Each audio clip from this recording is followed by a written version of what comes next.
When you file for unemployment insurance benefits, it's important that you accurately report the circumstances of your employment.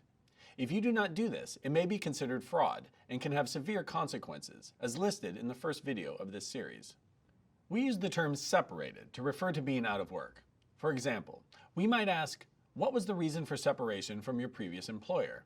What we're really asking is why you no longer work for that employer. In the first part of this series, we looked at the three most common types of separations: lack of work, discharge, and voluntary quit. In this video, we'll discuss two more situations that might apply: leave of absence and suspension. A leave of absence happens when there is work available, but your employer allows you time off. This often happens when you are sick or injured and need time to recover, or you take time to care for a family member. Usually your employer gives you time off, possibly under the Family Medical Leave Act, or FMLA, or the Oregon Family Leave Act, OFLA, and expects you to return to work once your leave ends. If you are on a leave of absence, you must select leave of absence as your reason for separation when you file your claim.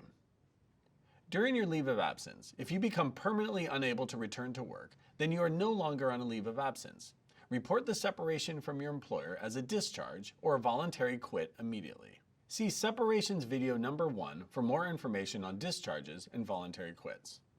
A suspension happens if your employer has removed you from your work schedule for certain reasons, such as to investigate something or for discipline, but they have not ended your employment. If you file an initial claim for benefits or restart a claim while you are on suspension, you must report the suspension. Answer discharge or suspension as the reason you are not working for your employer.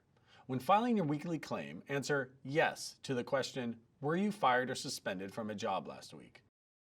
If you quit or are discharged while suspended, you need to report this as soon as you know that you will not be returning to work. If your employer reduces your hours significantly, then you are still working, so there is no separation to report. However, if your hours have been reduced enough, you might be able to receive benefits while working part-time. See our video, Working While Claiming, for more information. What we have talked about in the first two videos in this series, lack of work, voluntary quit, discharge, leave of absence, and suspension, covers most unemployment insurance claims. There is, however, one other situation that could apply to you: temporary layoffs. For more information on temporary layoffs, check out the next video in this series. Find answers to frequently asked questions about unemployment insurance benefits at our website, employment.oregon.gov, or contact the Unemployment Insurance Center at 1-877-345-3484.